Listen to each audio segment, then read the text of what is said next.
지금 미국 국방부가 초토화 직전입니다. 어제 트럼프 대통령이 베네수엘라 공격 가능성을 언급하며 긴장감이 극도로 치솟은 상황에서 워싱턴 외교안보 라인이 잊지 못하는 한 사건이 다시 떠오르기 시작했는데요. 그 사건은 바로 베네수엘라 출신의 미 핵무기 연구원이자 국방 핵심 박사가 대통령의 한국 핵잠 승인 보고서를 작성하던 순간 갑자기 뒷머리를 부여잡고 쓰러졌던 일이었습니다. 미국 최고 병원들이 달려들었지만 돌아온 말은 단 한 줄. 수술 불가, 생존 가능성 예측 불가. 절망이 드리워진 그때 미 국방부의 재미교포 요원이 연결한 화상화면 속 한국 의료진이 말했습니다. 지금 바로 한국으로 오십시오. 우리가 살릴 수 있습니다. 미국을 위해 평생을 바친 연구원에게 미국이 보여준 건 냉혹한 외면뿐이었지만 한국은 국적도 이해관계도 따지지 않고 손을 내밀었습니다. 그리고 한국 병실에서 의식을 되찾은 아버지의 첫마디는 미 국방부와 백악관 전체를 충격에 빠뜨렸습니다. 과연 그날 무슨 일이 있었던 걸까요? 이제 그 이야기를 시작하겠습니다. 그 전에 구독과 좋아요를 눌러주시면 이 영상이 전 세계로 퍼져 한국 의료진의 헌신을 널리 알릴 수 있습니다. 그리고 우리 의료진을 응원하신다면 한국 최고라고 댓글 남겨주세요. 또 지금 어디서 보고 계신지도 알려주세요. 우리 대한민국은 서로의 마음으로 이어져 있습니다. 그럼 사연 바로 시작합니다. 저는 소피아 카스티오입니다. 32살이고 워싱턴에서 통역 일을 하며 살고 있죠. 아버지 라파엘 카스티오는 67세로 미국 국방부 산하 국방연구소의 핵심 연구원이셨습니다. 평생을 미국을 위해 일하셨어요. 우리 가족은 워싱턴 외곽의 작은 집에서 조용히 살았습니다. 어머니는 늘 아버지 곁을 지켰고 저는 주말이면 집에 들러 아버지와 함께 저녁을 먹곤 했어요. 아버지는 서재에서 보고서를 작성하고 계셨어요. 트럼프 대통령이 한국의 핵잠수함 개발을 승인한다는 내용의 문서였죠. 저는 거실에서 커피를 마시고 있었고 어머니는 부엌에서 설거지를 하고 계셨습니다. 평범한 주말 오후였어요. 아무 일도 일어나지 않을 것 같았죠. 그런데 갑자기 서재에서 무언가 쓰러지는 소리가 들렸습니다. 둔탁하고 무거운 소리였어요. 저는 컵을 놓고 달려갔습니다. 문을 열었을 때 아버지는 바닥에 쓰러져 계셨어요. 뒷머리를 움켜쥐고 계셨고 얼굴은 핏기가 없었습니다. 입술은 파랗게 질려 있었죠. 아빠. 저는 비명을 질렀습니다. 어머니가 부엌에서 뛰어왔어요. 어머니는 아버지 옆에 무릎을 꿇고 얼굴을 쓸어내렸습니다.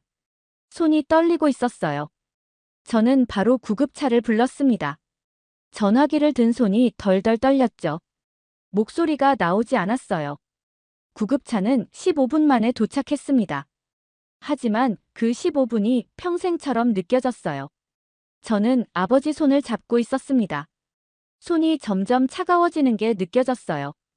어머니는 아무 말도 하지 못한 채 아버지만 바라봤습니다.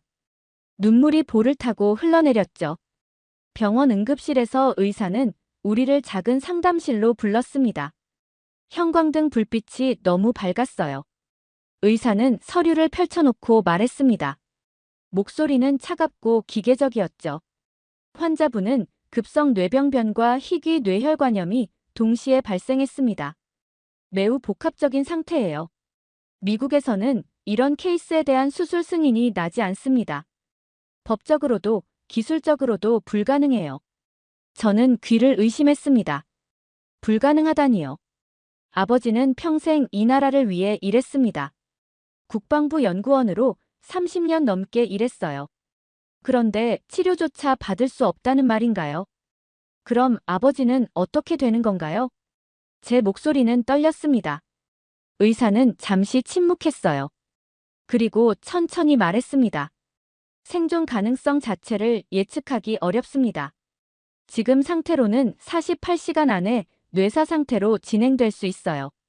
어머니는 의자 팔걸이를 움켜쥐었습니다. 손톱이 하얗게 질렸어요. 어머니는 흐느끼기 시작했습니다. 소리 없이 몸을 떨면서요. 저는 어머니 어깨를 감싸 안았습니다. 하지만 저도 눈물이 흘러내렸어요. 우리는 복도 의자에 앉아 있었습니다. 시간이 어떻게 가는지 몰랐어요. 사람들이 지나갔고, 누군가는 울었고, 누군가는 전화를 했습니다. 하지만 저는 아무것도 보이지 않았어요. 그저 아버지가 쓰러진 순간만 계속 떠올랐습니다. 그때 제 전화기가 울렸습니다. 국방부 안보국에서 일하는 지미 킴이었어요. 아버지와 함께 일했던 분이죠. 한국계 미국인이었습니다. 소피아, 지금 상황 들었어요. 저희가 삼성서울병원 측과 연락했습니다. 지금 바로 영상회에 연결할게요. 받을 수 있죠? 저는 고개를 끄덕였습니다. 목소리가 나오지 않았어요. 몇 분 후 병원 상담실 컴퓨터 화면에 한국 의료진이 나타났습니다. 3명이었어요. 하얀 가운을 입고 있었고 표정은 진지했습니다. 의료진은 10분 동안 아버지의 상태를 물었습니다. 영상 자료를 확인했고 수치를 점검했어요. 그리고 조용히 말했습니다. 72시간 안에 한국으로 오세요. 우리가 잡을 수 있습니다. 저는 숨이 멎는 것 같았습니다. 어머니는 화면을 뚫어지게 바라봤어요. 우리는 희망을 발견했습니다. 아주 작은 하지만 분명한 희망을요. 저는 바로 국방부에 연락했습니다. 전세기 지원을 요청했어요. 아버지는 30년 넘게 국방부를 위해 일했습니다. 국가를 위해 헌신했어요. 당연히 도와줄 거라고 믿었죠. 하지만 답은 차가웠습니다. 개인적 질병에는 정부 자산을 지원할 수 없습니다. 저는 전화기를 쥔 채 얼어붙었습니다. 어머니는 그 말을 듣고 완전히 무너졌어요. 의자에서 일어나지도 못했습니다. 몸이 앞으로 꺾이며 흐느꼈죠. 이게 그들이 말하는 국가를 위한 헌신의 보답입니까? 30년을 바쳤는데 30년을요. 어머니 목소리는 떨렸습니다. 분노도 슬픔도 아니었어요. 그냥 깊은 절망이었습니다. 저는 어머니를 안았습니다. 어머니 몸은 너무 차가웠어요. 결국 저는 외할아버지께 전화를 걸었습니다. 한국계 금융재벌이신 분이었어요. 할아버지는 상황을 듣고 바로 말씀하셨습니다. 전세기 보낼게. 내일 아침 준비시킬 테니 너희는 짐만 챙겨라. 저는 전화를 끊고 어머니께 말씀드렸습니다. 어머니는 고개를 끄덕였어요. 눈물이 마를 새도 없이 흘렀습니다. 우리는 집으로 돌아가 짐을 쌌습니다. 옷도 서류도 아버지의 약도 챙겼어요. 하지만 제 손은 계속 떨렸습니다. 가방을 열고 닫는 것조차 힘들었어요. 다음 날 새벽, 우리는 공항으로 향했습니다. 아버지는 의료진과 함께 들것에 실렸어요. 얼굴은 여전히 창백했고 의식은 없었습니다. 저는 아버지 손을 잡았습니다. 손은 차가웠지만 맥박은 뛰고 있었어요. 아주 약하게요. 전세기 안에서 저는 창밖을 내다봤습니다. 구름이 지나갔고 하늘은 어두웠어요. 어머니는 아버지 곁에 앉아 손을 잡고 있었습니다. 눈을 감고 있었지만 자는 게 아니었어요. 그냥 견디고 있었습니다. 저는 생각했습니다. 한국이 정말 아버지를 살릴 수 있을까요? 미국에서도 불가능하다던 수술을 한국은 할 수 있을까요? 두려웠습니다. 하지만 그게 우리에게 남은 유일한 희망이었어요. 비행기는 태평양을 건넜습니다. 14시간 동안 저는 한 번도 잠들지 못했습니다. 어머니도 마찬가지였어요. 우리는 그저 아버지가 숨 쉬는 소리만 들으며 버텼습니다. 그 소리가 멈추지 않기를 간절히 바라면서요. 비행기가 인천공항에 착륙했을 때는 2월 17일 오전 8시였습니다. 창밖으로 회색빛 활주로가 보였어요. 안개가 자욱했고 공항 건물의 불빛이 흐릿하게 번졌습니다. 저는 안전벨트를 풀면서 심장이 터질 것 같았어요. 두려움과 기대가 동시에 밀려왔습니다. 기내 의료진이 아버지 상태를 점검했습니다. 맥박, 혈압, 산소 포화도를 확인했어요. 숫자들은 계속 낮아지고 있었습니다.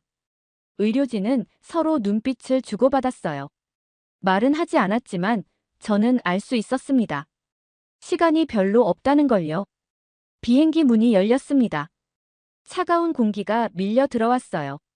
저는 계단을 내려가며 활주로를 봤습니다. 그리고 멈칫했습니다. 활주로 옆에 사람들이 줄지어 서 있었어요.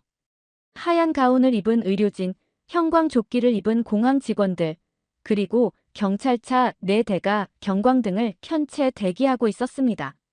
앰뷸런스도 2대 보였어요. 모두 우리를 기다리고 있었습니다. 어머니가 제 팔을 잡았습니다. 손에 힘이 들어갔어요. 어머니는 떨리는 목소리로 말했습니다. 소피아, 저 사람들은 우리가 누군지도 모르는데. 저도 믿을 수 없었습니다. 미국에서는 구급차조차 제 시간에 오지 않았어요. 아버지가 쓰러졌을 때 우리는 15분을 기다려야 했습니다. 하지만 여기 한국에서는 국가 전체가 움직이고 있었어요. 우리를 위해서요. 의료진이 달려왔습니다. 3명이었어요. 앞에 선 사람은 50대쯤 되어 보이는 남자였습니다. 이름표에는 이주환 교수라고 적혀 있었어요. 교수는 들것 위에 아버지를 보더니 바로 지시했습니다. 지금 바로 옮깁니다. 삼성서울병원까지 40분이에요. 시간 없어요. 목소리는 단호했지만 눈빛은 따뜻했습니다. 의료진은 아버지를 조심스럽게 앰뷸런스로 옮겼어요. 저와 어머니도 함께 탔습니다. 문이 닫히자마자 차는 출발했습니다. 앰뷸런스 안에서 의료진은 쉬지 않고 아버지를 돌봤습니다. 산소 마스크를 교체하고 링거를 확인하고 모니터를 점검했어요. 숫자들이 화면에 떠올랐다 사라졌습니다. 저는 그 숫자들이 무슨 의미인지 몰랐지만 의료진 표정이 점점 굳어지는 걸 봤어요. 혈압이 떨어지고 있어요. 간호사가 말했습니다. 이주환 교수는 고개를 끄덕이며 무언가 지시했어요. 간호사는 재빨리 약물을 준비했습니다. 주사기 끝에서 투명한 액체가 한 방울 떨어졌어요. 창밖으로 고속도로가 지나갔습니다. 경찰차가 앞에서 길을 열어주고 있었어요. 차들이 양쪽으로 비켜섰습니다. 사이렌 소리가 귓가에 울렸어요. 저는 어머니 손을 잡았습니다. 손은 여전히 차가웠어요. 어머니, 괜찮으실 거예요. 저는 말했습니다. 하지만 제 목소리는 떨렸어요. 어머니는 고개를 끄덕였지만 눈물이 볼을 타고 흘렀습니다. 어머니는 아버지 손을 꽉 쥐고 있었어요. 30분쯤 지났을 때 앰뷸런스가 속도를 줄였습니다. 병원에 도착한 거예요. 문이 열리자 또 다른 의료진이 대기하고 있었습니다. 6명이었어요. 모두 준비된 표정이었습니다. 지금 바로 응급실로 갑니다. 보호자분들은 이쪽으로 오세요. 한 간호사가 우리를 안내했습니다. 저는 아버지가 복도 저편으로 사라지는 걸 봤어요. 들것바퀴 소리가 점점 멀어졌습니다. 저는 그 자리에 서서 멍하니 복도를 바라봤어요. 우리는 대기실로 안내받았습니다. 작은 방이었어요. 소파 2개와 테이블 하나가 있었습니다. 창문으로 햇살이 들어왔지만 방 안은 여전히 어두웠어요. 저는 소파에 앉았습니다. 어머니는 창가에 서서 밖을 내다봤어요. 소피아. 어머니가 말했습니다. 목소리는 작았어요. 한국은 왜 이렇게까지 해주는 걸까? 저도 궁금했습니다. 우리는 한국 사람이 아니에요. 아버지는 미국 국방부 연구원이었습니다. 한국과는 아무 관계도 없었어요. 하지만 한국은 우리를 외면하지 않았습니다. 국가가, 의료진이, 심지어 공항 직원까지 모두 움직였어요. 우리를 살리기 위해서요. 1시간쯤 지났을 때 이주환 교수가 방으로 들어왔습니다. 표정은 진지했어요. 교수는 의자에 앉으며 서류를 펼쳤습니다. 저는 숨을 참았습니다. 지금 정밀 검사를 진행하고 있습니다. 결과는 2시간 후에 나와요. 하지만 제가 먼저 말씀드려야 할 게 있어요. 교수는 잠시 멈췄습니다. 그리고 천천히 말했어요. 환자분 상태가 예상보다 훨씬 심각합니다. 뇌혈관 5곳 중 3곳이 거의 막혀 있고 나머지 2곳은 파열 직전이에요. 지금 당장 수술하지 않으면 48시간 안에 뇌사 상태로 갈 수 있습니다. 어머니는 소파에 주저앉았습니다. 손으로 입을 막았어요. 저는 교수를 바라봤습니다. 목이 메었어요. 그럼 수술하시는 거죠? 교수는 고개를 끄덕였습니다. 하지만 표정은 무겁였어요. 네, 수술합니다. 하지만 솔직히 말씀드릴게요. 생존율은 45%입니다. 45%. 반도 안 되는 확률이었어요. 저는 어머니를 봤습니다. 어머니는 고개를 숙이고 있었어요. 어깨가 떨렸습니다. 미국에서는 왜 못한다고 했나요? 제가 물었습니다. 교수는 한숨을 쉬었어요. 법적 승인 문제입니다. 미국에서는 이런 복합 수술에 대한 승인이 나지 않아요. 위험도가 너무 높으니까요. 하지만 한국에는 하이브리드 혈관지도 시스템이 있습니다. 실시간으로 뇌혈관을 3차원으로 보면서 수술할 수 있어요. 이 시스템이 있어야 가능한 수술입니다. 교수는 우리를 바라봤습니다. 눈빛은 확신에 차 있었어요. 저희는 포기하지 않습니다. 환자분을 끝까지 지킬 겁니다. 그 말에 어머니는 고개를 들었습니다. 눈물이 가득했지만 뭔가 다른 빛이 보였어요. 희망이었습니다. 아주 작지만 분명한 희망이요. 교수가 나간 후 저는 창가로 갔습니다. 밖으로 서울거리가 보였어요. 차들이 지나가고 사람들이 걸었습니다. 평범한 하루였어요. 하지만 저희에게는 생과 사가 갈리는 순간이었습니다. 어머니가 제 옆에 섰습니다. 어머니는 창밖을 보며 말했어요. 소피아, 우리 아버지 살 수 있을까? 저는 어머니 손을 잡았습니다. 손은 여전히 떨렸어요. 살 거예요, 어머니. 한국이 아버지를 지켜줄 거예요. 저는 그렇게 믿고 싶었습니다. 아니, 믿어야 했어요.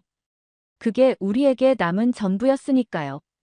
2시간은 평생처럼 느껴졌습니다. 저는 대기실 소파에 앉아 시계만 바라봤어요. 초침이 움직일 때마다 심장이 뛰었습니다. 어머니는 창가에 서서 밖을 내다보고 계셨어요. 한 번도 자리를 뜨지 않으셨습니다. 등이 굽어 보였어요. 오후 2시쯤 문이 열렸습니다. 이주환 교수와 함께 2명의 의료진이 더 들어왔어요. 한 명은 젊은 여자 의사였고 다른 한 명은 신경외과 전문의처럼 보였습니다.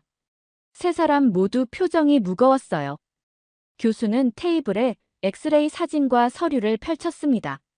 저는 의자를 당겨 앉았어요. 어머니도 제 옆에 앉으셨습니다. 어머니 손이 제 손을 찾아왔어요. 차갑고 떨렸습니다. 검사 결과가 나왔습니다. 교수가 말했습니다. 목소리는 침착했지만 눈빛은 무거웠어요. 교수는 엑스레이를 가리켰습니다. 여기 보이시죠? 뇌혈관입니다. 정상이라면 이렇게 선명하게 보여야 해요. 하지만 환자분은 5군데 중 3곳이 거의 막혀 있습니다. 혈류가 거의 통하지 않아요. 교수 손가락이 사진 위를 천천히 움직였습니다. 저는 그 손가락을 따라 사진을 봤어요. 하얀 선들이 끊어져 있었습니다. 어떤 곳은 아예 보이지도 않았어요. 그리고 여기, 이 2곳은 더 심각합니다. 혈관벽이 부풀어 올랐어요. 지금 당장이라도 터질 수 있습니다. 터지면 뇌출혈이 발생하고 그럼 환자분은 교수는 말을 멈췄습니다. 하지만 저는 알았어요. 그럼 아버지는 돌아오지 못한다는 거였죠. 어머니는 사진을 뚫어지게 바라봤습니다. 입술이 파르르 떨렸어요. 손은 제 손을 더 세게 움켜쥐었습니다. 저는 숨을 참았습니다. 가슴이 조여왔어요. 지금 당장 수술해야 합니다. 젊은 여자 의사가 말했습니다. 목소리는 단호했어요. 하지만 솔직히 말씀드릴게요. 이 수술은 매우 위험합니다. 뇌혈관 5군데를 동시에 다뤄야 해요. 막힌 곳을 뚫고 부풀어 오른 곳을 막아야 합니다. 시간은 6시간에서 8시간 정도 걸릴 거예요. 그 시간 동안 환자분 뇌는 극도로 불안정한 상태가 됩니다. 저는 목이 메었습니다. 6시간에서 8시간. 그 긴 시간 동안 아버지는 생과 사의 경계에 있을 거예요. 생존율은 어느 정도인가요? 제가 물었습니다. 목소리가 떨렸어요. 교수는 저를 똑바로 봤습니다. 눈빛이 흔들렸어요. 45%입니다. 침묵이 흘렀습니다. 무겁고 차가운 침묵이었어요. 저는 숫자를 곱씹었습니다. 45%. 반도 안 되는 확률이었어요. 아버지가 살아날 가능성보다 돌아가실 가능성이 더 높다는 뜻이었습니다. 어머니는 고개를 떨어뜨렸습니다. 어깨가 작게 흔들렸어요. 눈물이 떨어지는 소리가 들렸습니다.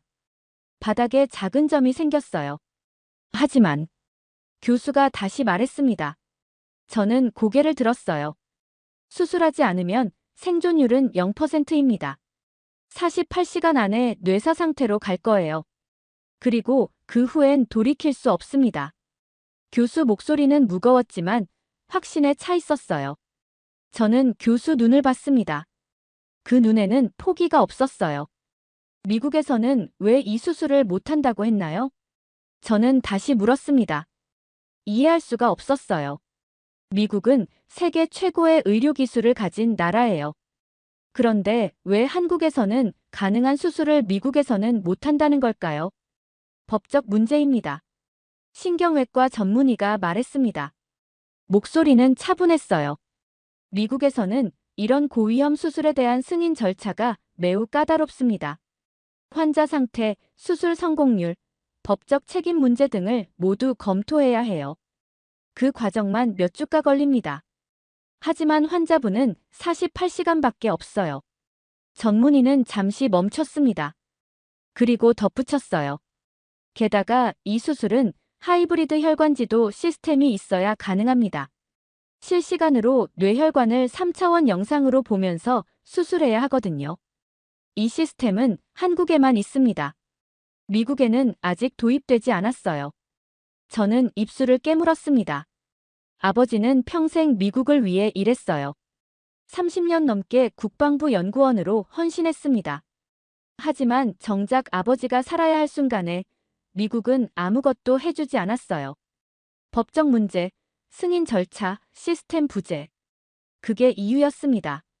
저희는 포기하지 않습니다. 교수가 말했습니다. 목소리는 단호했어요. 환자분을 끝까지 지킬 겁니다. 45%는 낮은 확률이에요. 하지만 0%는 아닙니다. 저희가 할 수 있는 모든 걸 다 하겠습니다. 어머니는 고개를 들었습니다. 눈은 빨갛게 부어 있었지만 눈빛은 달랐어요. 뭔가 결심한 표정이었습니다. 수술해주세요. 어머니 목소리는 떨렸지만 분명했어요. 제발 우리 남편을 살려주세요. 교수는 고개를 끄덕였습니다. 그리고 일어섰어요. 다른 의료진도 함께 일어났습니다. 수술은 내일 새벽 5시에 시작합니다. 오늘 밤 동안 환자분 상태를 최대한 안정시킬 거예요. 보호자분들은 오늘 밤 잘 쉬셔야 합니다. 교수는 문 앞에서 멈춰 섰습니다. 그리고 돌아봤어요. 저희를 믿어주세요. 그 말에 저는 눈물이 터질 것 같았습니다. 하지만 참았어요. 지금 무너지면 안 됐으니까요. 의료진이 나간 후 저는 어머니와 단둘이 남았습니다. 방은 고요했어요. 창밖으로 해가 지고 있었습니다. 하늘은 주황빛으로 물들었어요. 소피아. 어머니가 말했습니다. 목소리는 작았어요. 네, 어머니. 우리 아버지 살 수 있을까? 저는 어머니를 봤습니다. 어머니 얼굴은 지쳐 있었어요. 주름이 더 깊어 보였습니다. 저는 어머니 손을 잡았어요. 살 거예요. 반드시요. 저는 그렇게 말했습니다. 하지만 제 목소리도 떨렸어요. 45%. 그 숫자가 머릿속을 떠나지 않았습니다. 밤이 깊어갔습니다. 병원은 조용했어요. 복도에서 가끔 발소리가 들렸고 어디선가 기계 소리가 났습니다. 저는 소파에 앉아 아버지를 생각했어요. 아버지가 웃던 모습, 제 손을 잡아주던 모습, 서재에서 책을 읽던 모습. 그 모습들이 하나씩 떠올랐습니다. 새벽이 다가오고 있었습니다. 아버지의 운명이 결정될 시간이 다가오고 있었어요. 저는 창밖을 봤습니다. 어둠 속에서 서울의 불빛이 반짝였어요. 그 불빛이 희망처럼 보였습니다. 새벽 4시 30분, 간호사가 우리를 깨웠습니다. 저는 소파에서 얕은 잠을 자다 깼어요. 몸이 뻐근했습니다. 어머니는 창가 의자에 앉아 계셨어요. 한숨도 주무시지 못한 것 같았습니다. 눈은 충혈되어 있었고 얼굴은 창백했어요. 환자분 수술 준비 시작합니다. 보호자분들 잠깐 들어오세요. 간호사가 말했습니다. 우리는 복도를 따라 걸었어요. 형광등 불빛이 너무 밝았습니다. 바닥은 차갑고 매끄러웠어요. 발소리가 복도에 울렸습니다. 중환자실 앞에 도착했을 때 문이 열렸습니다. 안에서 소독약 냄새가 났어요. 기계 소리가 삐삐 울렸습니다. 아버지는 침대에 누워 계셨어요. 얼굴에는 산소 마스크가 씌워져 있었고 팔에는 링거줄이 여러 개 꽂혀 있었습니다. 저는 아버지 곁으로 다가갔습니다. 손을 잡았어요. 손은 차가웠습니다. 맥박이 느껴졌지만 약했어요. 저는 아버지 얼굴을 봤습니다. 눈은 감겨 있었고 숨소리는 거칠었어요. 아빠. 제 목소리는 떨렸습니다. 눈물이 차올랐어요. 아빠, 곧 나아지실 거예요. 조금만 버티세요.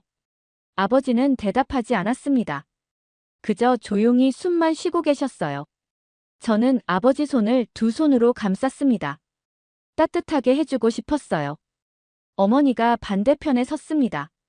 어머니는 아버지 이마에 손을 얹었어요. 그리고 작게 말했습니다. 여보, 우리 딸 때문에라도 꼭 돌아와요. 어머니 목소리는 간신히 나왔습니다. 눈물이 뺨을 타고 흘러내렸어요. 어머니는 아버지 손에 입을 맞췄습니다. 환자분 들어갑니다. 의료진이 말했습니다. 침대가 천천히 움직이기 시작했어요. 저는 아버지 손을 놓아야 했습니다. 손가락이 하나씩 떨어졌어요. 마지막 손가락까지 떨어졌을 때 가슴이 찢어지는 것 같았습니다. 아버지가 복도 저편으로 사라졌습니다. 수술실 문이 열렸다가 닫혔어요. 빨간 불이 켜졌습니다. 수술 중이라고 적힌 표시판이었어요. 저는 그 자리에 서서 문만 바라봤습니다. 어머니도 옆에 서 계셨어요. 우리는 아무 말도 하지 않았습니다. 그저 빨간 불만 바라봤어요. 간호사가 우리를 보호자 대기실로 안내했습니다. 수술실 옆에 있는 작은 방이었어요. 의자 6개와 작은 테이블이 있었습니다. 벽에는 시계가 걸려 있었어요. 새벽 5시를 가리키고 있었습니다. 수술은 6시간에서 8시간 정도 걸립니다. 중간중간 상황 전해드릴게요. 간호사가 말하고 나갔습니다. 문이 닫혔어요. 저는 의자에 앉았습니다. 어머니는 창가에 섰어요. 밖은 아직 어두웠습니다. 시간이 흘렀습니다. 1시간, 2시간. 저는 시계만 봤어요. 초침이 움직일 때마다 심장이 뛰었습니다. 어머니는 계속 창가에 서 계셨어요. 한 번도 앉지 않으셨습니다. 오전 8시쯤 간호사가 들어왔습니다. 표정은 밝지 않았어요. 지금 혈관 3곳을 처리했습니다. 하지만 시간이 예상보다 오래 걸리고 있어요. 혈관 상태가 매우 불안정해서요. 저는 고개를 끄덕였습니다. 간호사가 나간 후 저는 어머니를 봤어요. 어머니는 눈을 감고 계셨습니다. 입술이 움직이고 있었어요. 기도하시는 것 같았습니다. 오전 10시, 다시 간호사가 왔습니다. 이번엔 표정이 더 어두웠어요. 4번째 혈관 처리 중입니다. 하지만 출혈이 있었어요. 지금 지혈하고 있습니다. 출혈. 그 단어에 저는 숨이 막혔습니다. 어머니는 의자 팔걸이를 움켜쥐었어요. 손톱이 하얗게 질렸습니다. 오전 11시 30분, 갑자기 수술실 쪽에서 소리가 들렸습니다. 발소리, 급한 목소리들. 저는 벌떡 일어났어요. 어머니도 문 쪽으로 고개를 돌렸습니다. 문이 열렸습니다. 이주환 교수가 들어왔어요. 수술복에 땀이 배어 있었고 마스크는 벗겨져 있었습니다. 얼굴은 창백했어요. 지금 상황이 안 좋습니다. 교수 목소리는 떨렸습니다. 저는 다리에 힘이 풀렸어요. 5번째 혈관을 처리하는 중에 갑자기 혈관이 파열됐습니다. 대량 출혈이 발생했어요. 지금 최선을 다하고 있지만 교수는 말을 멈췄습니다. 하지만 저는 알았어요. 상황이 매우 위험하다는 걸요. 어머니는 주저앉았습니다. 소파에 털썩 앉으며 몸을 떨었어요. 저는 어머니 옆에 무릎을 꿇었습니다. 어머니를 안았어요. 교수님, 아버지는. 제 목소리가 나오지 않았습니다. 교수는 저를 봤어요. 눈빛이 흔들렸습니다. 지금 미세관 재건수를 시도하고 있습니다. 7mm 굵기의 인공혈관으로 파열된 부분을 연결하는 거예요. 한국에서만 가능한 기술입니다. 교수는 잠시 숨을 고르더니 말했습니다. 이 수술이 성공하면 환자분은 고비를 넘길 수 있어요. 하지만 실패하면 교수는 고개를 떨어뜨렸습니다. 저는 가슴이 터질 것 같았어요. 어머니는 제 팔을 움켜쥐었습니다. 손에 힘이 들어갔어요. 다시 들어가겠습니다. 교수가 말하고 나갔습니다. 문이 닫혔어요. 저는 그 자리에 무릎을 꿇은 채 있었습니다. 움직일 수가 없었어요. 어머니가 흐느끼기 시작했습니다. 소리 없이 몸을 떨면서요. 저는 어머니를 안았습니다. 저도 눈물이 흘렀어요. 시계를 봤습니다. 12시였어요. 수술 시작한 지 7시간이 지났습니다. 아버지는 지금 죽음의 벽 앞에 서 계셨어요. 저는 창밖을 봤습니다. 햇살이 내리쬐고 있었어요. 하늘은 맑았습니다. 하지만 제 세상은 어두웠어요. 1시간이 더 지났습니다. 아무 소식이 없었어요. 저는 시계만 봤습니다. 분침이 움직일 때마다 심장이 찢어지는 것 같았어요. 오후 1시 40분, 문이 열렸습니다. 교수가 다시 들어왔어요. 이번엔 표정이 달랐습니다. 여전히 지쳐 보였지만 눈빛이 달랐어요. 첫 고비는 넘었습니다. 저는 숨이 멎는 것 같았습니다. 어머니는 고개를 들었어요. 미세관 재건술이 성공했어요. 출혈은 멈췄습니다. 지금 마지막 혈관 처리하고 있어요.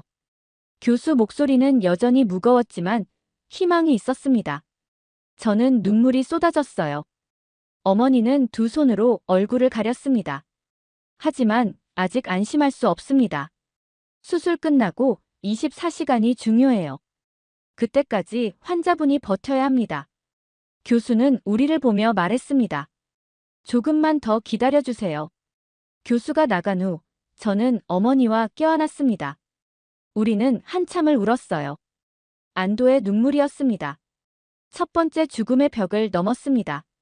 하지만 아직 끝이 아니었어요. 더 큰 벽이 우리를 기다리고 있었습니다. 오후 5시 수술이 끝났습니다. 교수가 수술실에서 나왔어요. 수술복은 땀과 피로 얼룩져 있었습니다. 마스크를 벗은 얼굴은 창백했어요. 눈은 충혈되어 있었고 입술은 바짝 말라 있었습니다. 수술은 성공적으로 끝났습니다. 교수가 말했습니다. 저는 가슴이 터질 것 같았어요. 어머니는 두 손을 모았습니다. 하지만 지금부터가 진짜 싸움입니다. 24시간 동안 환자분이 깨어나는지 지켜봐야 해요. 중환자실에서 집중 관리할 겁니다. 교수는 우리를 보며 말했습니다. 오늘 밤이 고비예요. 잘 버티셔야 합니다. 아버지는 중환자실로 옮겨졌습니다. 우리는 유리창 너머로 아버지를 봤어요. 침대 주위에는 기계들이 가득했습니다. 모니터에는 숫자들이 떴다 사라졌어요. 의료진이 분주하게 움직였습니다. 밤이 깊어갔습니다. 저는 대기실 소파에 앉아 있었어요. 어머니는 창가에 서 계셨습니다. 우리는 말이 없었어요. 그저 시간이 지나가기만 기다렸습니다. 새벽 2시쯤 간호사가 들어왔습니다. 표정이 어두웠어요. 보호자분들, 잠깐 나와주세요. 우리는 복도로 나갔습니다. 이주환 교수와 다른 의료진 2명이 서 있었어요. 세 사람 모두 얼굴이 굳어 있었습니다. 교수는 우리를 상담실로 안내했습니다. 문이 닫혔어요. 저는 의자에 앉았습니다. 심장이 미친 듯이 뛰었어요. 환자분 상태가 예상과 다릅니다. 교수가 말했습니다. 목소리가 떨렸어요. 수술 후 24시간이 지났지만 뇌파가 거의 나오지 않고 있어요. 자발적 호흡도 없습니다. 지금은 기계로만 숨을 쉬고 있어요. 저는 숨이 막혔습니다. 어머니는 의자 팔걸이를 움켜쥐었어요. 그게 무슨 뜻인가요? 제가 물었습니다. 목소리가 떨렸어요. 교수는 잠시 눈을 감았습니다. 그리고 천천히 말했어요.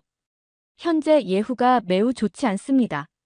이 상태라면 평생 식물인간으로 지낼 가능성이 큽니다. 식물인간. 그 단어가 귓가에 울렸습니다. 저는 교수를 봤어요. 교수는 고개를 떨어뜨리고 있었습니다. 안 돼요. 어머니 목소리가 들렸습니다. 작고 떨리는 목소리였어요. 안 돼요. 우리 남편이 그럴 리 없어요. 어머니는 의자에서 일어났습니다. 그리고 갑자기 무릎을 꿇었어요. 바닥에 털썩 주저앉으며 두 손을 모았습니다. 어머니. 저는 어머니를 부르며 달려갔습니다. 하지만 어머니는 제 손을 뿌리쳤어요. 교수를 향해 고개를 숙였습니다. 제발 제발 우리 남편을 살려주세요. 부탁드립니다. 제발요. 어머니는 울부짖었습니다. 목소리가 복도까지 울려 퍼졌어요. 저는 어머니 옆에 무릎을 꿇었습니다. 어머니를 안았어요. 어머니 몸은 떨리고 있었습니다. 교수는 어머니 앞에 무릎을 꿇었습니다. 눈가가 붉어져 있었어요. 어머님 일어나세요. 저희가 끝까지 지키겠습니다. 교수 목소리도 떨렸습니다. 옆에 서 있던 여자 의사도 눈물을 닦았어요. 다른 의료진도 고개를 돌렸습니다. 포기하지 않겠습니다. 환자분을 끝까지 포기하지 않을 겁니다. 교수가 말했습니다. 저는 교수를 봤어요. 교수 눈에도 눈물이 고여 있었습니다. 상담이 끝난 후 우리는 대기실로 돌아왔습니다. 어머니는 소파에 앉아 계속 흐느꼈어요. 저는 어머니를 안고 있었습니다. 저도 눈물이 멈추지 않았어요. 새벽 3시쯤 복도가 소란스러워졌습니다. 발소리, 의료기구 움직이는 소리, 급한 목소리들. 저는 문을 열고 나갔어요. 중환자실 앞에 의료진이 모여 있었습니다. 10명쯤 되어 보였어요. 이주환 교수를 비롯해 간호사들, 다른 의사들까지 모두 모여 있었습니다. 지금부터 밤샘 모니터링 들어갑니다. 1시간마다 뇌압, 혈류, 뇌파 체크해요. 교대 없이 전원 대기합니다. 교수가 지시했습니다. 의료진은 고개를 끄덕였어요. 아무도 집에 가지 않았습니다. 저는 복도 의자에 앉았습니다. 중환자실 문이 보이는 자리였어요. 의료진이 드나들었습니다. 1시간마다 누군가 들어갔다 나왔어요. 얼굴들은 점점 지쳐갔지만 아무도 자리를 뜨지 않았습니다. 새벽 4시, 한 젊은 간호사가 복도를 지나가다 저를 봤습니다. 멈춰 섰어요. 그리고 조용히 다가왔습니다. 보호자분이시죠? 저는 고개를 끄덕였습니다. 간호사는 제 옆에 앉았어요. 포기하지 마세요. 간호사가 말했습니다. 목소리는 작았지만 단호했어요. 한국은 생명을 포기하지 않는 나라예요. 저희 선생님들도 간호사들도 모두 환자분을 지킬 겁니다. 끝까지요. 저는 간호사를 봤습니다. 간호사도 눈이 충혈되어 있었어요. 밤을 새운 게 분명했습니다. 감사합니다. 제가 말했습니다. 간호사는 미소 지었어요. 그리고 일어나 다시 중환자실로 들어갔습니다.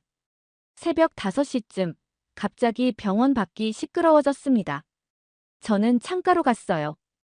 밖에는 기자들이 모여 있었습니다. 카메라, 마이크, 조명들이 보였어요. 무슨 일이에요? 제가 지나가는 간호사에게 물었습니다. 간호사는 잠깐 머뭇거리더니 말했어요. 미국 쪽에서 언론에 이상한 얘기를 흘린 것 같아요. 한국이 환자분을 정치적으로 이용한다는. 저는 믿을 수 없었습니다. 아버지는 지금 생사의 갈림길에 있어요. 그런데 누군가는 정치적 이용이라는 말을 퍼뜨리고 있었습니다. 신경 쓰지 마세요. 저희는 환자분만 지킬 겁니다. 간호사가 말하고 갔습니다. 저는 창밖을 봤어요. 기자들은 계속 모여들고 있었습니다. 플래시가 터졌어요. 대기실로 돌아왔을 때 어머니는 깨어 계셨습니다. 창밖을 보고 계셨어요. 소피야, 저 사람들은 뭐야? 신경 쓰지 마세요, 어머니. 중요한 건 아빠예요. 저는 어머니 손을 잡았습니다. 어머니는 고개를 끄덕였어요. 해가 떠올랐습니다. 새벽 6시였어요. 복도에는 여전히 의료진이 남아 있었습니다. 아무도 집에 가지 않았어요. 모두 아버지를 지키고 있었습니다. 저는 중환자실 유리창 너머로 아버지를 봤습니다. 기계들이 삐삐 소리를 냈어요. 모니터에는 선들이 그어졌습니다. 아버지는 움직이지 않았어요. 하지만 저는 포기하지 않았습니다. 한국 의료진도 포기하지 않았어요. 우리는 함께 싸우고 있었습니다. 아버지를 지키기 위해서요. 밤 10시, 아버지는 여전히 깨어나지 못했습니다. 수술 후 30시간이 지났어요. 의료진은 계속 모니터를 확인했지만 뇌파는 거의 평탄했습니다. 작은 파동조차 보이지 않았어요. 저는 복도 의자에 앉아 있었습니다. 어머니는 대기실에서 잠들어 계셨어요. 지친 얼굴이었습니다. 저는 어머니를 깨우고 싶지 않았어요. 자정이 지났습니다. 복도는 고요했어요. 가끔 간호사가 지나갔고 어디선가 기계 소리가 났습니다. 저는 중환자실 문만 바라봤어요. 새벽 1시쯤 중환자실 불이 갑자기 환해졌습니다. 의료진이 급하게 들어갔어요. 저는 벌떡 일어났습니다. 심장이 터질 것 같았어요. 무슨 일이에요? 제가 달려가 물었습니다. 간호사가 저를 봤어요. 환자분 뇌압이 급격히 올라가고 있어요. 지금 응급 처치 중입니다. 저는 숨이 멎었습니다. 대기실로 뛰어가 어머니를 깨웠어요. 어머니, 일어나세요. 아빠가. 어머니는 눈을 떴습니다. 그리고 제 얼굴을 보더니 벌떡 일어났어요. 우리는 중환자실 앞으로 갔습니다. 유리창 너머로 의료진이 보였어요. 5명이 아버지 주위를 둘러싸고 있었습니다. 기계들이 삐삐 소리를 냈어요. 빨간 불이 깜빡였습니다. 새벽 2시, 이주환 교수가 나왔습니다. 얼굴은 심각했어요. 뇌압이 위험 수준까지 올라갔습니다. 이대로 가면 뇌사 직전까지 갈 수 있어요. 어머니는 벽에 기댔습니다. 다리에 힘이 풀린 것 같았어요. 저는 어머니를 붙잡았습니다. 교수님 방법이 없나요? 제가 물었습니다. 목소리가 떨렸어요. 교수는 잠시 침묵했습니다. 그리고 천천히 말했어요. 마지막 방법이 하나 있습니다. 교수는 우리를 똑바로 봤어요. 초고압 산소치료와 신경회복 전기자극 요법을 동시에 시도할 겁니다. 미국에서는 아직 승인받지 못한 기술이에요. 하지만 한국에서는 지난 2년간 임상실험을 해왔습니다. 효과가 있나요? 제가 물었습니다. 교수는 고개를 끄덕였어요. 있습니다. 하지만 환자분 상태가 매우 안 좋아요. 성공 확률은 30% 정도입니다. 30%. 또다시 낮은 확률이었습니다. 하지만 아무것도 하지 않으면 0%였어요. 해주세요. 어머니가 말했습니다. 목소리는 떨렸지만 단호했어요. 제발 해주세요. 교수는 고개를 끄덕였습니다. 그리고 다시 중환자실로 들어갔어요. 새벽 3시, 치료가 시작됐습니다. 중환자실 안에 큰 기계가 들어왔어요. 산소 탱크와 전기장치가 연결되어 있었습니다. 의료진은 아버지 머리에 전극을 붙였어요. 그리고 산소 마스크를 교체했습니다. 저는 유리창 너머로 봤습니다. 기계가 작동하기 시작했어요. 낮은 소리가 울렸습니다. 모니터의 숫자들이 빠르게 바뀌었어요. 시간이 흘렀습니다. 3시간, 5시간, 10시간. 저는 복도에 앉아 기다렸어요. 어머니도 옆에 앉아 계셨습니다. 우리는 말이 없었어요. 오후 1시쯤 간호사가 나왔습니다. 표정이 밝지 않았어요. 아직 반응이 없어요. 계속 치료 중입니다. 저는 고개를 떨어뜨렸습니다. 어머니는 눈을 감았어요.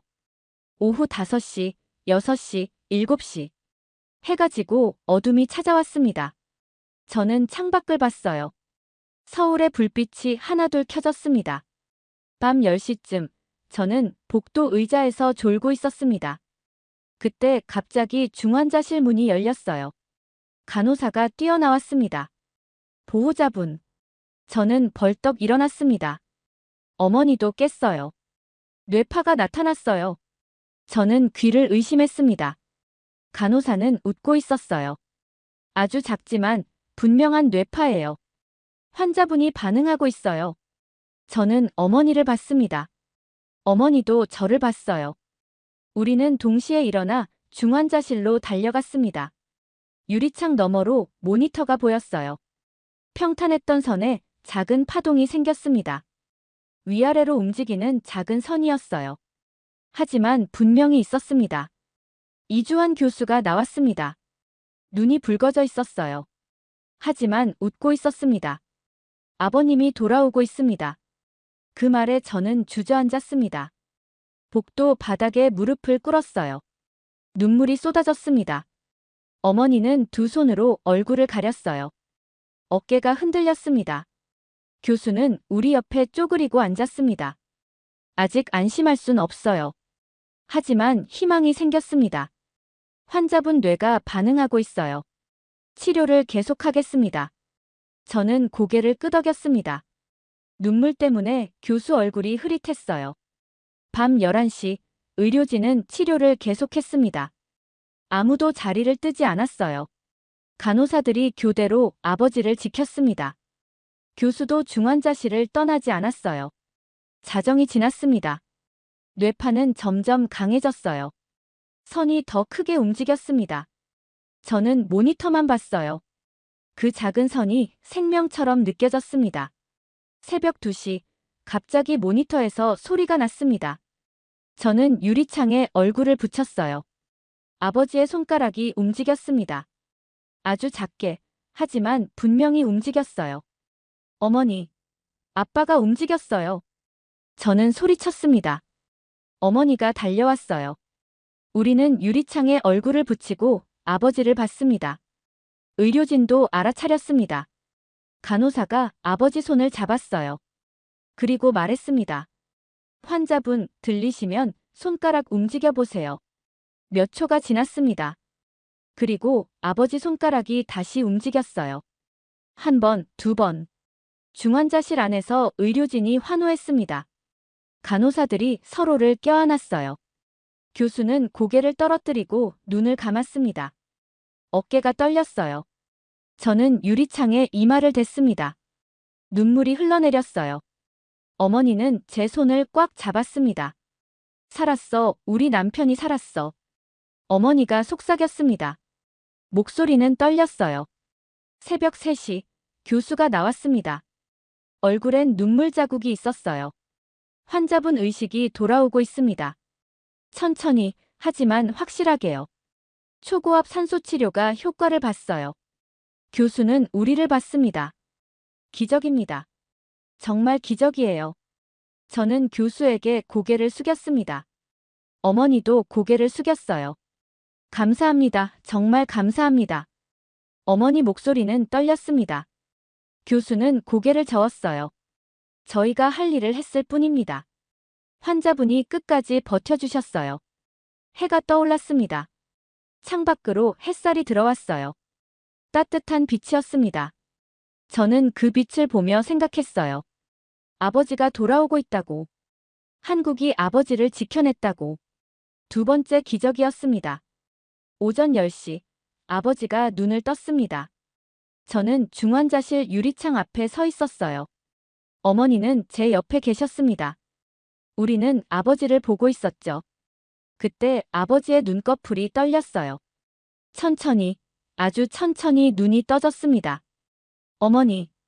저는 어머니 팔을 잡았습니다. 어머니도 봤어요. 우리는 숨을 멈췄습니다. 간호사가 아버지 곁으로 다가갔어요. 손전등으로 아버지 눈을 비췄습니다. 동공이 반응했어요. 간호사는 고개를 끄덕이며 다른 의료진을 불렀습니다. 이주환 교수가 들어왔어요. 아버지를 살폈습니다. 그리고 밖으로 나와 우리에게 말했습니다. 의식이 돌아왔습니다. 지금 들어가 보세요. 우리는 중환자실로 들어갔습니다. 소독약 냄새가 났어요. 기계 소리가 삐삐 울렸습니다. 저는 아버지 침대로 다가갔어요. 아버지는 천장을 보고 계셨습니다. 눈은 초점이 없었어요. 하지만 떠 있었습니다. 살아 있었어요. 아빠. 제가 불렀습니다. 아버지 눈이 움직였어요. 저를 향해 천천히 움직였습니다. 그리고 저를 봤어요. 아버지 입술이 움직였습니다. 소리는 나오지 않았어요. 하지만 입모양으로 알 수 있었습니다. 소피아. 저는 눈물이 쏟아졌습니다. 아버지 손을 잡았어요. 손은 따뜻했습니다. 맥박이 느껴졌어요. 강하게 뛰고 있었습니다. 어머니가 반대편으로 왔습니다. 아버지 다른 손을 잡았어요. 여보 나예요. 당신 살아났어요. 어머니 목소리는 떨렸습니다. 눈물이 볼을 타고 흘렀어요. 아버지는 어머니를 봤습니다. 눈에 눈물이 고였어요. 아버지 입술이 다시 움직였습니다. 이번엔 소리가 나왔어요. 아주 작은 소리였습니다. 감사. 한국말이었습니다. 아버지는 한국말로 말했어요. 저는 놀라 아버지를 봤습니다. 아버지는 한국어를 못했어요. 하지만 그 말은 분명히 한국말이었습니다. 교수가 다가왔습니다. 아버지를 보며 웃었어요. 환자분, 잘 버텨주셨습니다. 아버지는 교수를 봤습니다. 그리고 다시 입을 열었어요. 감사합니다. 목소리는 약했지만 분명했어요. 교수는 고개를 끄덕였습니다. 천천히 회복하시면 됩니다. 서두르지 마세요. 병동은 조용했습니다. 기계 소리만 들렸어요. 하지만 그 고요 속에 생명이 있었습니다. 아버지가 살아있었어요. 오후 2시쯤 아버지는 다시 잠들었습니다. 의료진은 그게 정상이라고 했어요. 몸이 회복하는 과정이라고요. 저는 아버지 곁에 앉아 있었습니다. 손을 잡고 있었어요. 2월 22일, 아버지는 더 오래 깨어 있었습니다. 2시간 정도요. 물을 조금 마셨어요. 말은 아직 어려웠지만 고개를 끄덕이고 손을 움직일 수 있었습니다. 2월 23일, 아버지는 제 이름을 불렀습니다. 분명한 목소리였어요. 소피아. 저는 아버지를 봤습니다. 아버지는 웃고 있었어요. 희미하지만 미소였습니다. 아빠, 저 여기 있어요. 고맙다, 딸. 아버지 목소리는 떨렸습니다. 하지만 따뜻했어요. 저는 아버지 손을 두 손으로 감쌌습니다. 일주일이 지났습니다. 아버지는 점점 좋아졌어요. 스스로 숨쉬기 시작했습니다. 기계 없이도 숨을 쉴 수 있었어요. 의료진은 놀라워했습니다. 예상보다 훨씬 빠른 회복입니다. 교수가 말했습니다. 환자분 의지가 강하세요. 재활도 시작됐습니다. 물리치료사가 왔어요. 아버지 팔과 다리를 천천히 움직였습니다. 아버지는 아파했지만 포기하지 않았어요. 3월 초 아버지는 일반 병동으로 옮겨졌습니다. 중환자실을 나온 거예요. 병실에는 창문이 있었습니다. 햇살이 들어왔어요. 따뜻하다. 아버지가 말했습니다. 창밖을 보며 웃었어요. 저는 아버지 옆에 앉아 함께 밖을 봤습니다. 서울거리가 보였어요. 차들이 지나가고 사람들이 걸었습니다. 소피아. 네, 아빠. 여기 한국 참 좋은 곳이구나. 저는 고개를 끄덕였습니다. 눈물이 났어요. 네, 아빠. 정말 좋은 곳이에요. 3월 중순, 아버지는 휠체어에 앉을 수 있었습니다. 간호사가 밀어줬어요. 우리는 병원 정원으로 갔습니다. 봄이었습니다. 꽃이 피기 시작했어요. 분홍색, 하얀색 꽃들이 나무에 매달려 있었습니다.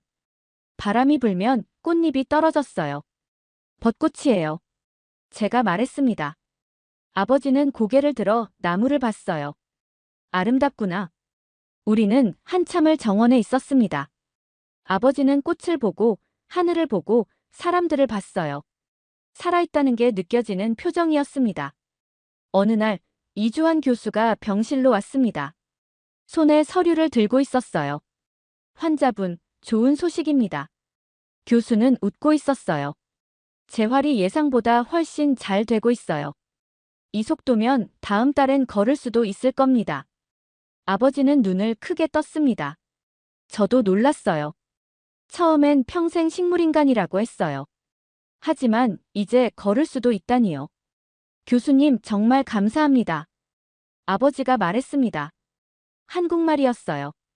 발음은 서툴렀지만 진심이 담겨 있었습니다. 교수는 고개를 저었습니다. 환자분이 잘 싸워주셨어요. 저희는 도왔을 뿐입니다. 그날 밤, 저는 병실 소파에 앉아 있었습니다. 어머니는 아버지 옆에서 주무시고 계셨어요. 아버지도 자고 계셨습니다. 고른 숨소리가 들렸어요. 저는 창밖을 봤습니다. 서울의 야경이 펼쳐져 있었어요. 불빛들이 반짝였습니다. 저는 생각했어요. 한국이 아버지를 살렸다고. 의료진이, 간호사들이, 이 나라 전체가 아버지를 포기하지 않았다고. 미국에서는 불가능하다고 했어요. 하지만 한국은 가능하게 만들었습니다. 기술도 시스템도 무엇보다 마음이 있었어요. 생명을 지키겠다는 마음이요. 저는 아버지를 봤습니다. 아버지는 편안한 얼굴로 자고 계셨어요. 가슴이 오르락 내리락 했습니다. 살아있었어요. 저는 조용히 말했습니다. 고맙습니다, 한국. 그 말은 기도 같았습니다. 진심이 담긴 기도였어요. 이틀 후, 아버지는 처음으로 걸었습니다. 물리치료실이었어요. 양옆에 손잡이가 있는 평행봉 사이였습니다. 물리치료사 2명이 아버지를 부축했어요. 저와 어머니는 뒤에서 지켜봤습니다. 천천히 한 발씩 내디뎌 보세요. 치료사가 말했습니다. 아버지는 고개를 끄덕였어요. 그리고 오른발을 들었습니다. 발이 떨렸어요.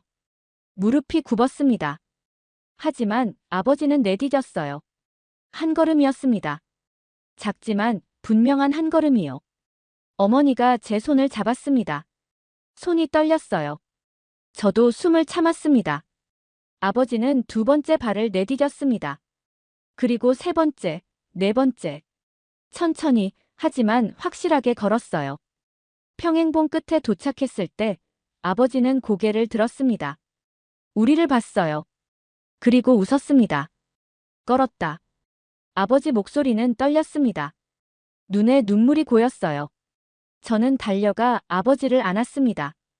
어머니도 왔어요. 우리는 셋이 껴안고 울었습니다. 치료사들도 박수를 쳤어요. 복도에서 지켜보던 간호사들도 환호했습니다. 그 순간 병원 전체가 기뻐하는 것 같았어요. 4월 초 퇴원 날짜가 정해졌습니다. 4월 15일이었어요. 아버지는 3달 만에 병원을 나가게 됐습니다. 퇴원 전날 병동 전체 의료진이 복도로 나왔습니다. 의사, 간호사, 물리치료사, 청소 직원까지 모두 나왔어요. 20여 명이 줄지어 섰습니다. 이주환 교수가 앞에 섰습니다.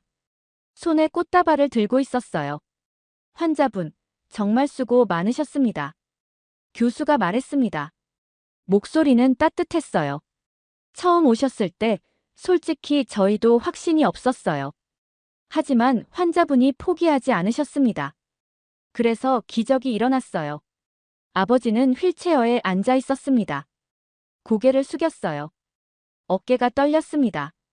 교수님, 선생님들 정말 감사합니다. 아버지는 한국말로 말했습니다. 발음은 서툴렀지만 진심이 담겨 있었어요. 저를 살려주셔서 감사합니다. 어머니가 앞으로 나갔습니다. 의료진 앞에 섰어요. 그리고 깊게 고개를 숙였습니다. 한국은 우리 가족의 생명을 살렸습니다. 어머니 목소리는 떨렸습니다. 눈물이 흘렀어요. 우리는 이 은혜 절대 잊지 않을 겁니다. 평생 기억하겠습니다. 어머니는 허리를 굽혀 절했습니다. 저도 옆에 섰어요. 함께 고개를 숙였습니다. 의료진 중 몇몇이 눈물을 닦았습니다. 젊은 간호사는 울고 있었어요. 교수도 눈가가 붉어졌습니다. 건강하세요, 환자분. 교수가 말했습니다. 그게 저희가 바라는 전부입니다. 간호사들이 하나씩 다가와 악수했습니다. 어떤 간호사는 아버지 손을 두 손으로 잡았어요. 어떤 간호사는 제 어깨를 두드렸습니다. 가족분들도 정말 수고하셨어요. 한 간호사가 말했습니다. 저는 고개를 끄덕였어요. 눈물이 나서 말을 할 수 없었습니다. 그날 밤 아버지는 편지를 썼습니다. 떨리는 손으로 천천히 썼어요. 영어로 썼지만 끝에 한국말을 덧붙였습니다. 한국은 제 두 번째 조국입니다. 감사합니다. 2주 후 아침, 우리는 병원을 나왔습니다. 아버지는 지팡이를 짚고 걸었어요. 천천히, 하지만 스스로 걸었습니다. 병원 입구에 의료진이 또 모여 있었습니다. 배웅을 나온 거예요. 우리는 한 명 한 명과 악수했습니다. 마지막으로 이주환 교수와 악수했어요. 교수는 아버지 손을 꽉 잡았습니다. 건강하세요. 그리고 행복하세요. 아버지는 고개를 끄덕였습니다. 눈물이 흘렀어요. 교수님도 건강하세요. 차에 탔습니다. 창문으로 병원이 보였어요. 의료진이 손을 흔들고 있었습니다. 저도 창문에 손을 댔어요. 손을 흔들었습니다. 차가 움직이기 시작했습니다. 병원이 점점 멀어졌어요. 하지만 제 마음속엔 그곳이 남아 있었습니다. 아버지를 살린 곳, 기적이 일어난 곳이요. 공항으로 가는 길, 아버지는 창밖을 봤습니다. 서울 거리를 봤어요. 빌딩들, 차들, 사람들을 봤습니다. 소피아. 내 아빠. 이 나라가 참 따뜻하구나. 저는 고개를 끄덕였습니다. 눈물이 났어요. 내 아빠. 정말 따뜻한 나라예요. 인천공항에 도착했을 때는 오후 2시였습니다. 탑승 수속을 마쳤어요.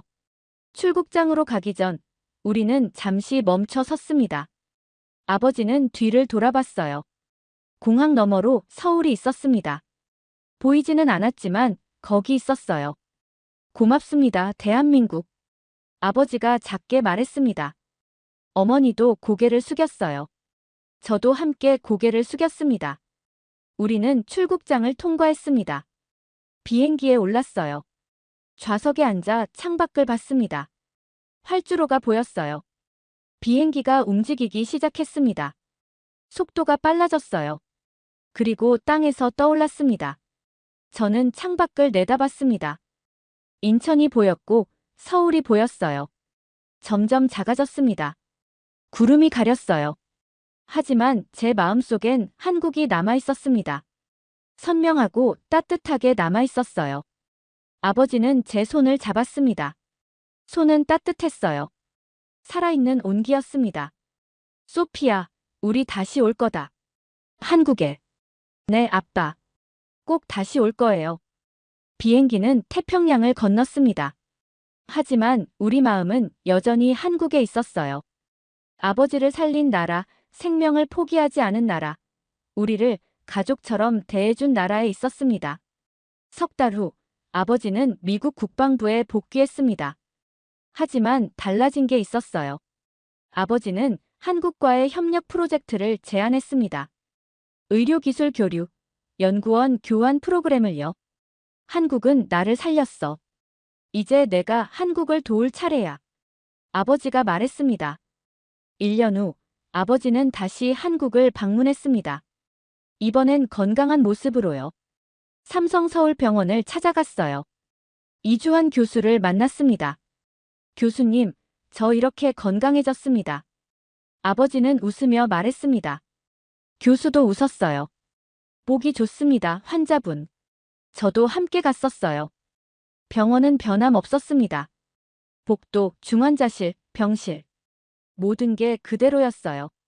하지만 제게는 특별한 곳이었습니다. 아버지가 다시 태어난 곳이니까요. 지금 저는 이 이야기를 쓰고 있습니다. 아버지가 쓰러진 날부터 지금까지의 모든 순간을요. 잊지 않기 위해서예요. 그리고 다른 사람들도 알았으면 해서요. 한국이라는 나라가 얼마나 따뜻한지, 한국 의료진이 얼마나 헌신적인지, 이 나라가 생명을 얼마나 소중히 여기는지를요. 아버지의 심장이 다시 뛴 이유. 그건 분명 한국이었습니다. 기술도 시스템도 있었지만 무엇보다 마음이 있었어요. 포기하지 않는 마음, 끝까지 지키겠다는 마음이요. 그 마음이 기적을 만들었습니다. 여러분은 언제 한국이 따뜻하다고 느끼셨나요? 이 이야기가 마음에 닿으셨다면 구독과 좋아요 부탁드립니다. 고맙습니다. 대한민국.